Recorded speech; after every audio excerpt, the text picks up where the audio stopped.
Hey traders, this is Christian from Tribeca Trade Group, and it is Friday. So it is June 7th, and this is your day and your week recap, which, again, I say this on every Friday. I love to do these videos on Friday because the week is over.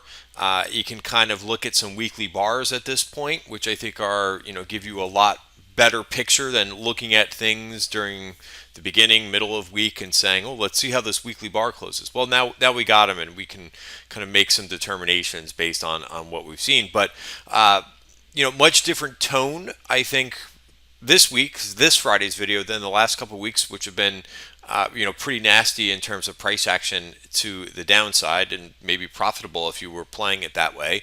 But let's talk a little bit about this week's performance. We really had some nice participation, and if you look at things like names that made new highs versus names that made new 52-week lows, you can see I've got 29 pages on FinViz of names that made new highs versus if we just switch this and go to new low, you only have 3 pages. So really good market breadth. I would show you an advanced decline line, but I don't have it for whatever reason. They don't. It's not updating since yesterday. I guess I didn't realize that on Bloomberg it's a day lag. So I have to find, I guess, a better medium, because you can see it's updated as of 6/6, and you can see this did bounce back, but I have a feeling it's much more positive. For the week, let me just bring up my spreadsheet because I forgot to update the first page with the data. Oops, not this one, but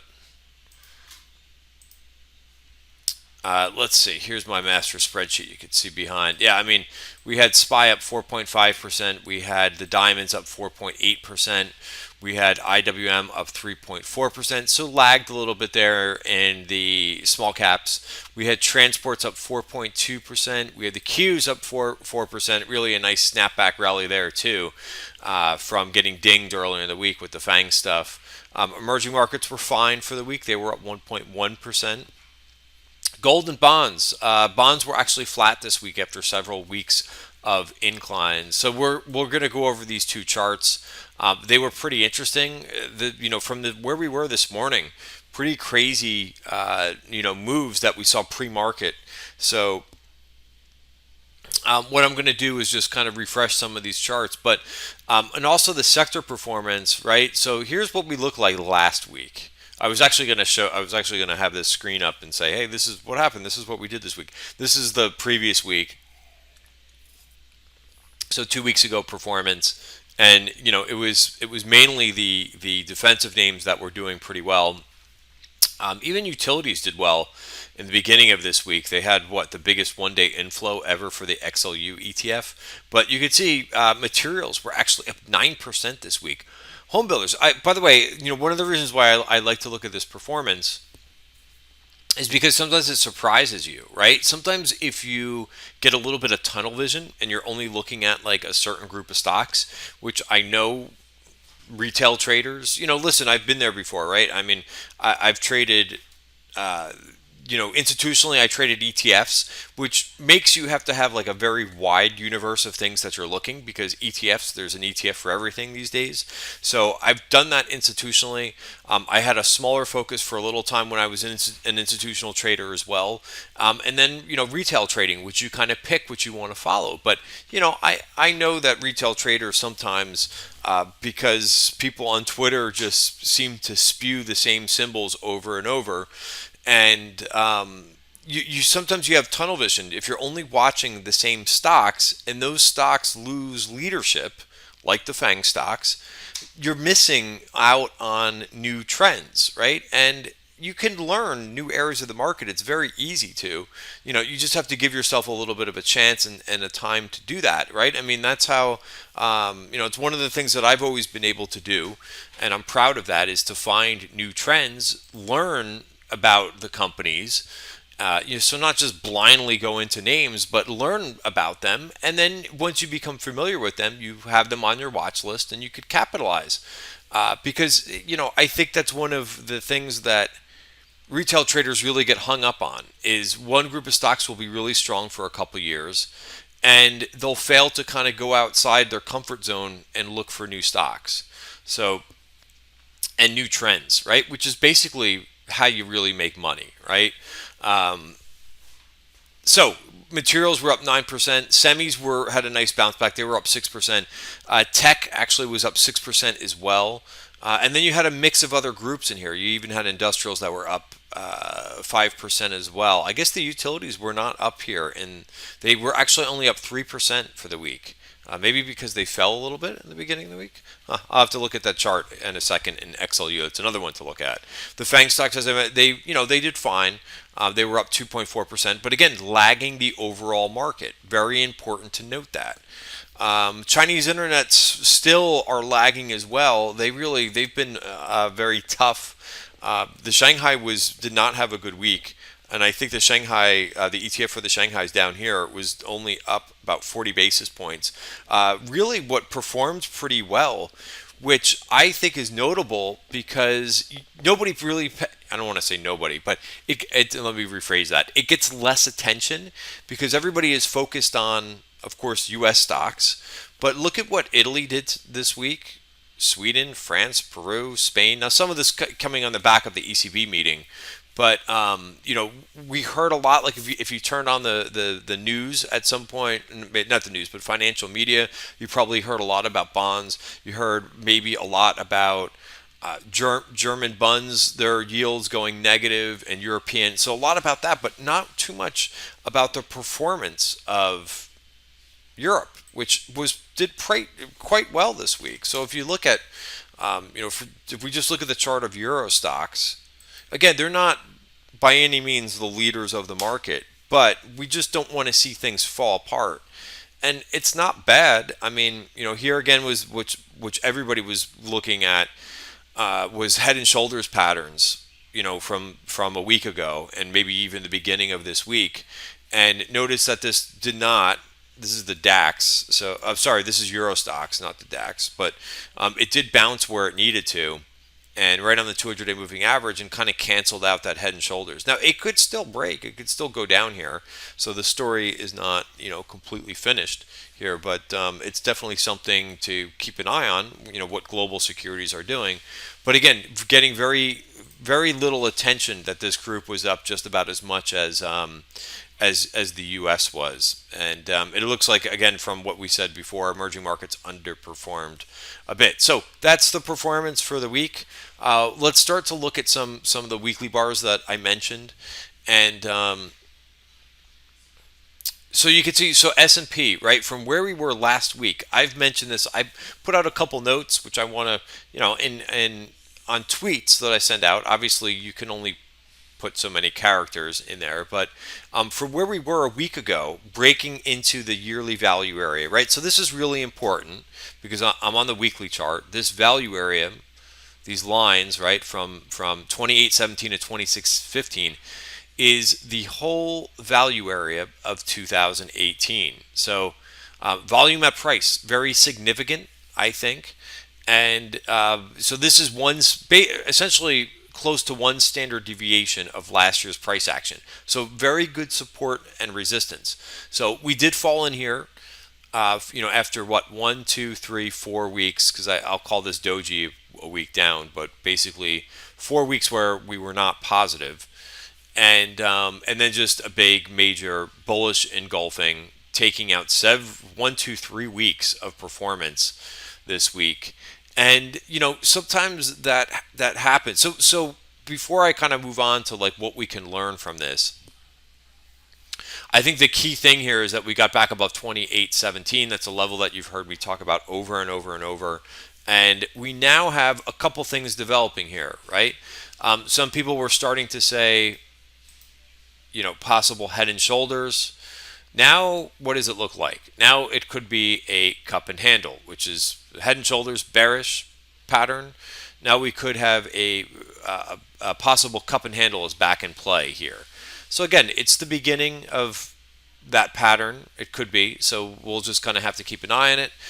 Several things could happen from here as we can continue to the upside. We could also back and fill on the top of value, which is not the most the worst thing in the world.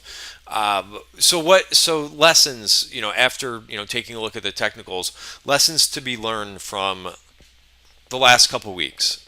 Uh, it depends on how you're trading. It depends on what your time frames are.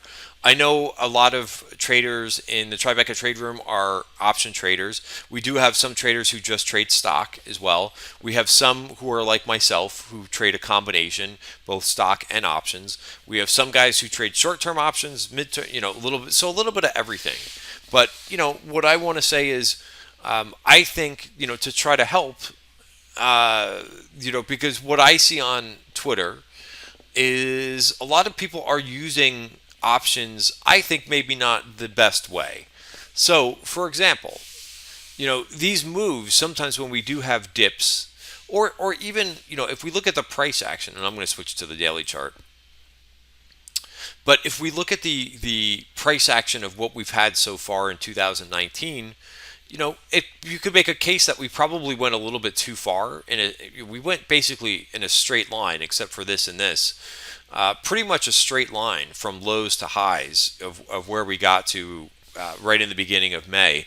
And, that I think really trapped some people in terms of not getting into the rally, and people who were looking for some type of a move back or correction just were not able to kind of participate maybe until the last leg where they said, finally, I'll get in, and probably a little bit of bad timing. So, we probably advanced in hindsight 2020 glasses. We probably advanced probably too quickly. On the downside, really nice signal back here again with the hindsight 2020 glasses on, that we failed to get into value. And again, value areas providing some great signals. You just had to kind of follow them. So we probably went a little bit far to the downside.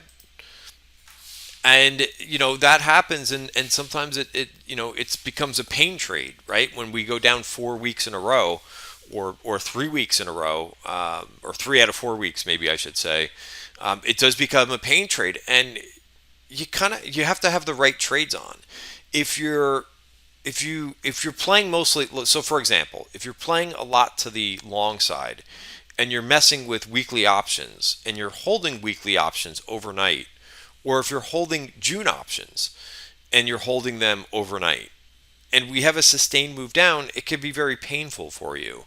My thought process was that I sent out on Twitter earlier is, if you give yourself just a little bit more time and pay a little bit more in premium for the options. Remember, you're already getting a very big discount when you purchase options versus the underlying stock, but giving yourself, going out to, instead of June, maybe going out to July, August, September, you have a lot more wiggle room.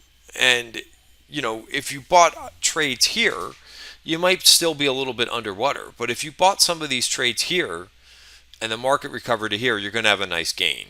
Now, you didn't have to time the bottom perfectly, but just giving you a little bit of a scenario. But, again, I think too many retail traders that I see on Twitter are using straight up weekly options for swing trades, and really I don't think that that's the function that they're set for. They're very much, I think, catalyst trades. They're trades that you could also maybe even hold overnight. You put on right at the end of the day, and you're holding overnight, and you're unwinding in the beginning of the day. But I think generally a lot of traders end up holding them way too long, and I don't think that's the primary purpose for them. So anyway, a little bit of a rant there, but let's talk about some areas of the market. Why don't we go through all the sectors really quickly? Right. So first of all, it's kind of stopped on S&P. By the way, if you're looking for a really nice level, and this is something I tweeted out earlier as well, but 28.95 would be your top of value for the month of June. So we're almost there. And I would say that's a good chance that we go all the way through value at this point to 28.95, and then you could choose to take more profits off there. Qs, might as well look at these. I talked about we needed to get above value on the weekly. Notice we're also we're right at the point of control, that yellow line on the daily chart. And the weekly chart, we did get back over value too. So Very good, because it didn't look like a couple days ago that that was in the cards. So also bullish engulfing there. IWM is going to look completely different. So again, resistance level, if you want one, is 187. Oops, 186, 186.31. So that's a good $5 ahead. That's a pretty decent sized value area that we could still get through for the month. IWM again, I still think very, a must watch. It underperformed the last couple days. Remember on the turnaround, it actually on the turn it outperformed. That was one of the things that again, I'm not trying to call out anybody or anything like that. But I saw a lot of people like structuring bearish trades when I think it was Friday of last week where small caps started to actually lead. That is the last, in my opinion, that is one of the last or worst times that you could be putting on a short trade is when you start to see small caps outperform the other indices, right? So very good landmine to avoid, right? And sometimes even like not trading can really save you money rather than forcing trades because you see some other people doing it on Twitter and you're like, oh geez, I'm going to start to take short trades, and you put them on at the exact wrong time. And you're not looking at the whole picture, right? So I think we talked about that. That was one of the things. I want to say, I can't remember if it was Friday or Monday that we started to see the small caps start to gain a footing and actually rally. But here was the point that we made was that this version point of control was taken out. So mission accomplished there. Downside VPOC taken out, and then also this 145 lined up on multiple time frames. So again, I don't think that we're completely out of the woods. I mean, you do know, of course, that we've got two trade wars going on right now. So I think you just kind of have to take day by day and just focus on price. I'll tell you. Before I go, I always jump ahead. I'm sorry, before I finish a concept. But notice I've got a lot of things that, the check marks that I needed to see happen. So small caps, you could see I've still have in the red because they're not leading us. They did not lead us higher the remainder of the week. But they did gain a footing. Emerging markets got a footing. Support levels, I had this in red a couple days ago because we breached support levels for the S&P and the Qs. But we actually bounced back above them, so I've got that in green. Institutions, we needed to see institutions stop selling and actually buy the dip. We definitely saw that towards the end of the week. We wanted to see, performance of things from open to close. Again, we started to see that kind of turned around midweek, where we started to see some areas besides like utilities actually go ahead and start to outperform throughout the day.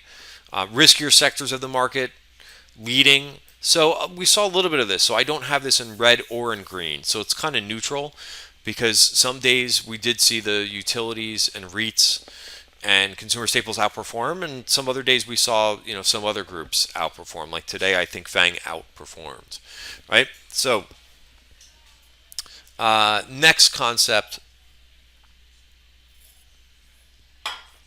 which I wanted to talk about, was what was the next concept that I wanted to talk about? Yeah, so I think let's go through sectors. I'll come back to that, but yeah, 145.25 is going to be the support, or basically just 145 is going to be the level of support, and we'll see if we can crack higher into this. Oh, I knew it would come back to me because I lost my train of thought there. But a ton of questions about in the trading room today, all good questions. One of which was about we've got a lot of questions about the VIX. People were worried that the VIX was a little bit higher. Just keep in mind, and it's really good to know these concepts rather than, again, I'm bad mouthing Twitter a lot, and there's some great things about Twitter. There's some great people to follow who put out free content, unbiased, really great information. There are so many good people to follow, and I need to put together a Friday follow list because I haven't done that in a few weeks. But there are some real great quality people to follow. However, there's also a great number of people who are not good to follow and say confidently bad, incorrect things. And I think people, you can research these things very easily. For example, if you don't know what the VIX is, Google the VIX and bring up what the definition of the VIX is. People call it the fear index. People call it people think it does something that it doesn't do. People think that if it goes up on a day, it gives you it's a bad sign when the market is up. If there is some statistics that say if the VIX rises with the S&P, it sometimes it is actually a bearish divergence. But if you look at, first of all, it's just up 2%. So I don't think that's a huge thing. It did engulf Thursday's action, so to be completely unbiased here. But if you look at the weekly chart, so first of all, the other thing that I notice here is that it's making a lower high. Weekly chart, it's a pretty decent bearish engulfing, right? So bearish for the VIX means positive essentially for equities. So first of all, so why would it have gone up today, right? My answer to that is, first of all, Google what the VIX is. Well, all the VIX does is it measures just for the S&P, for not anything else. So if you're comparing it to like the FANG stocks or tech stocks, that's not the right comparison. All the VIX does is it measures implied volatility in 30-day options for the S&P. That's it. That's all that it does. It does not, there's no psychological factor in it. It just measures that. Now you could debate whether the implied volatility of the S&P, if whoever is marking that, and setting that, maybe there's some psychological factors there, but that's all that it measures. So why would the VIX be up 2% today? Well, what I said today in the trading room was, do you think that the market is moving faster or slower than it did maybe the last couple days? In my opinion, it was moving pretty fast today. I mean, it moved up very quickly from the lows today. So I think that, and now normally, right, when the VIX goes up, usually the market moves faster to the downside, right? It's the old saying, stairs up and elevator down. So usually when the VIX is cranking to the upside, that means volatility is increasing, and usually it means that it's doing so on the downside. But it doesn't mean that it can't do that on the upside too. It is much more rare that the market is really moving fast to the upside. But anyway, that's a long-winded explanation, but it's good to review this because I don't think I think a lot of people take verbatim what they see on Twitter and they run with it, and they don't do their own independent investigation or research. So and then the other thing is, this led to, okay, well, maybe I should be buying some puts. Now, of course, if you need insurance for your portfolio, that's a great thing to do, but just because the market is going up and you don't think it's right, more often than not, for me, if buying puts just because the market is going up is not a winning formula. There's no confirmation in that. So what I'm getting at is, if you follow price, right, and I know it's been so headline driven the last couple weeks, but following price and like actually turning off the TV set or turning off, financial media for a little bit will give you, I think will just kind of relaxes everybody a little bit. Because really that's the key. And I'm telling you this from personal experience, that the more that you follow price rather than headlines and worrying about this or that. Now again, you when I say following price, it's doing things like, okay, if you're really worried about the market, make sure that you're managing your system appropriately. Meaning, if you're in options, taking targets, rolling out exposure. So if you had, let's say XYZ stock July calls at, $100, and they went from $1 to $3. you're taking off your July and going into maybe August or September, and you're putting a new trade on for say $1.50, right? So you're automatically, by doing that rolling out and up, you're taking off some exposure and you're locking in some gains. You're letting your winners run, but you're taking off exposure, right? So these are things, and then also, continuing to have trailing stops and keeping those trailing stops tight. That's the best thing. That is much better than saying, "Oh my God, the market's going up. I need to buy puts because it doesn't make sense," or because the VIX is up 1%. All right, so it's a long-winded explanation, but that's the way I feel about that. So where did I mentioned I was going to go over a couple charts here? TLT did continue. There's nothing breaking down in TLT. Up another 87 basis points. Notice that purple line up there, right around 133. I do think that takes that out. Gold. People getting bullish about gold. What I really wanted to see in gold is the weekly chart. That would get me bullish if we actually break. We did close right at that top of value level. So I think it's fine to have a trade on. We've been talking about KL, but it looks like this base, it's trying to break out of the base. So there's nothing wrong with having a couple gold miners on, or gold itself. Again, something that's really good diversification for your portfolio. Again, and as long you can't just slap gold on and again, the video is for information purposes only. I'm not giving out any advice throughout this video, but the goal is not to just say, "Oh, I'm going to just put this trade on because it's going to be diversification." You put the trade on because maybe it's something different, and then of course you're really disciplined in how you're managing the trade. So I would need a little bit more bumper room, for this price to get maybe above even to 1360, and then I can use 1345 as my stop, right? Which we would be looking for a breakout. So gold will definitely be on my radar for next week. A couple other charts. And by the way, so this video is going out to the public. What you can expect from the Tribeca Trade Group if you sign up and join us in the trading room, join our wonderful community of traders, that major teamwork we've got going on. We will be going out. I go through all the charts of single stock names and put together trading opportunities that I think that I find in multiple sectors. And so you will not see me going through that in these videos, these public videos. Really, the gems that I find and put together, those are for Tribeca Trade Group members. All right, but we can go through the sector charts. Let's do all these with a daily chart. So XLU actually looks like it did have what I would say looks like a reversal bar for today. It actually underperformed, down 0.75%. However, it did not lose any moving averages, so I would continue to monitor this one and see if you get some confirmation that maybe the top is in there for utilities.